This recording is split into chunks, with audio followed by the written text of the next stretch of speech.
What's up? It is time for my August 11th check-in, and I am doing this video on July. So we're talking about July.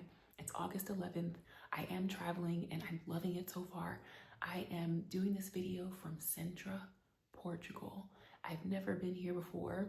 Today is my very first day at a yoga retreat, so I'm having this really delicious, good for your gut fruit tea. It's pretty tasty.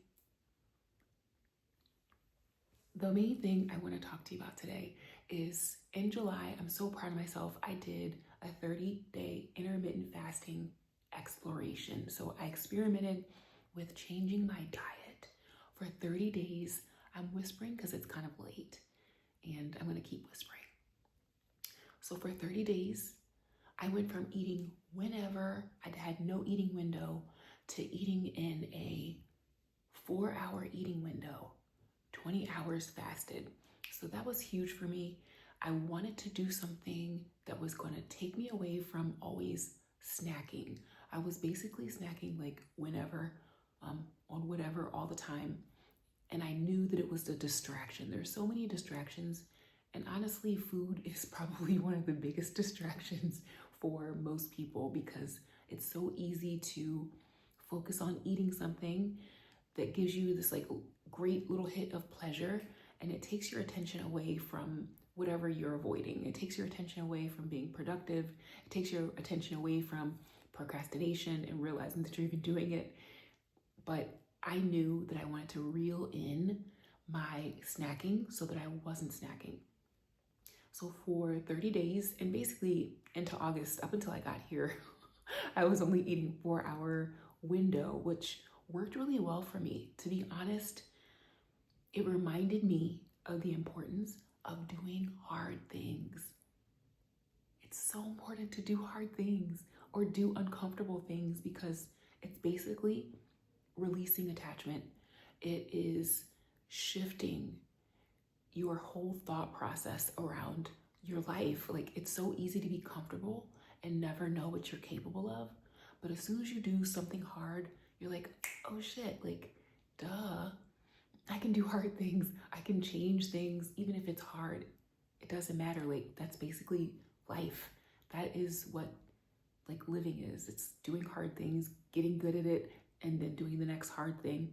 And not just for the sake of doing hard things, but doing the hard things that allow you to be more expressed, be more authentic, do more of what you love, be more in alignment with who you came here to be, which is like the whole point of this, these check-ins, is to make sure that I'm on track for really blowing it up this year internally, like allowing myself to create what I really want to create with Carla, right?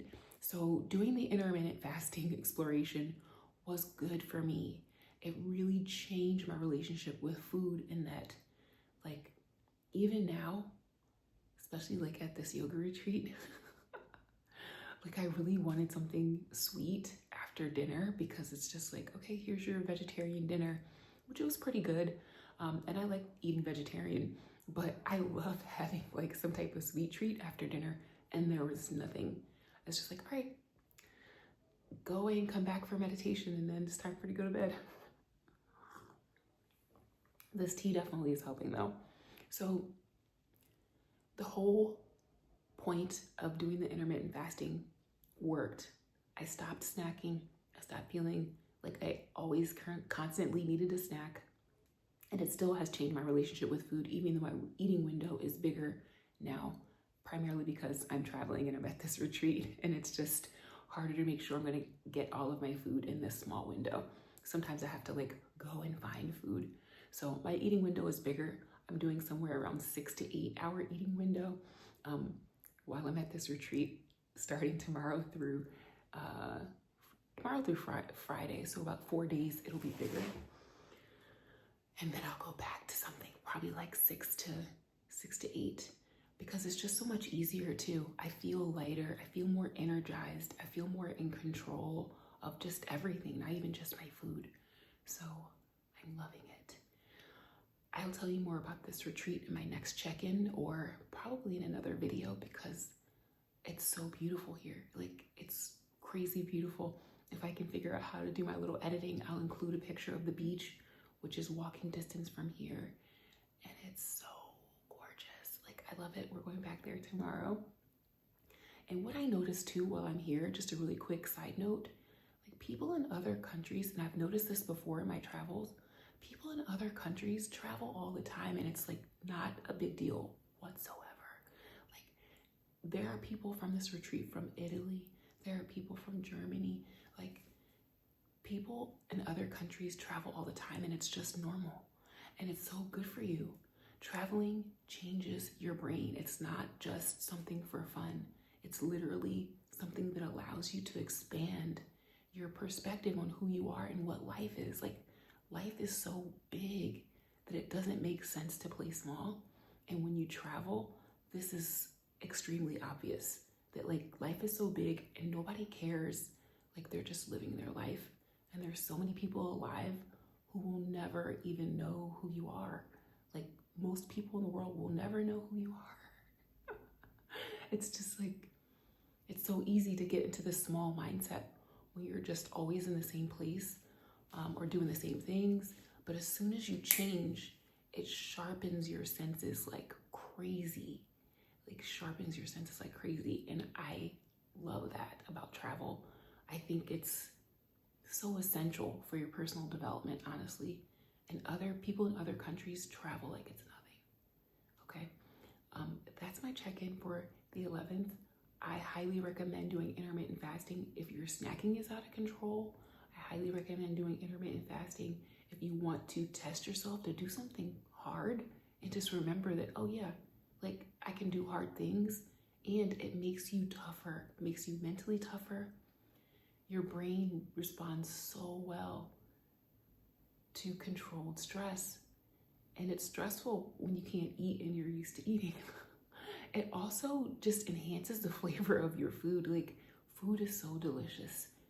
When you finally break your fast and you eat something, you're like, damn, this is good. Like, so delicious. And then, yeah, I'll catch you up on all the things in my next one. For now, try intermittent fasting, especially if your snacking is out of control. Reel it in and allow yourself to see how powerful you are. Like, we can let go of any attachment, and doing something hard just reminds you that, like, duh, you have infinite power. Like, you can do so many things, and doing something hard kind of reminds you. And I probably could stand to do more hard things, right? So do something hard, whether it's that. And the other thing is I've never done a 4-hour eating window. I wanted to say that. And it's completely different for me than doing an 8-hour eating window. So if you've already done an 8-hour eating window and you're watching this, you're like, oh, that's easy. No. Try a 4-hour eating window, or even try like OMAD, as long as you're healthy and stuff like that. Because obviously if you have health issues, it's not the best thing. And I will see you in the next one. 2025 is the year that we go ham on pushing ourselves out of our comfort zone and seeing like who we really are, and living into a year where we can say, oh yeah, that was a year where I actually really shifted my self-concept. That was a year when I really like lived it. And there's no limit to like how much we can live it. So you might as well see what your edges are.